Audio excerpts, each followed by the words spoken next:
Hello' গাইছ, আজি মই আহিছোঁ পথাৰলৈ। পথাৰত কিমান পানী আছে নাই তাকে চাবলৈ বুলি আহিলোঁ আৰু আপোনালোককো দেখুৱাইছোঁ।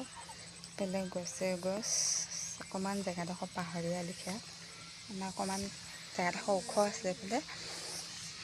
সেইফালে আলি কিনাৰে গৈছোঁ। পানী ইমান নাই যদিও মানে বৰষুণ দিওঁতে অকণমান হৈছে। ধানবোৰ ইমান ভাল হোৱা নাই। আপোনালোকৰ ফালে কেনেকুৱা হৈছে জনাবচোন কমেণ্ট কৰি।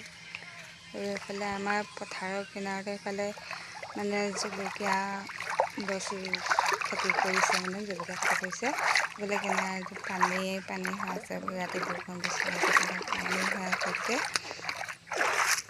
এইফালে জেওৰা কিনাৰৰ সেইফালে জলকীয়া খেতি কৰিছে। এইফালে আমাৰ এইফালে চবেই মানে যিমান মানুহ আছে এইফালে সিমান মানুহে, প্ৰায়ভাগ মানুহে জলকীয়া খেতি কৰে। আৰু সেইবোৰ দেখিছে নহয়, ওপৰৰ ফালৰ পৰা চাবলৈ অকণমান ভালেই লাগে সেউজীয়া। আৰু কেতিয়াবা এইফালেদি হাতী পাৰ হৈ যায়। ওখ লিখীয়া জেগাডোখৰ মই গৈ আছোঁ ওপৰৰ ফালে,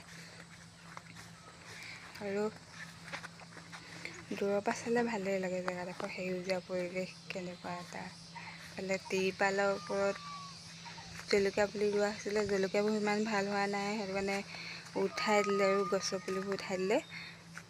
তেতিয়া আৰু ঘৰলৈ বুলি বাট লৈছোঁ আৰু।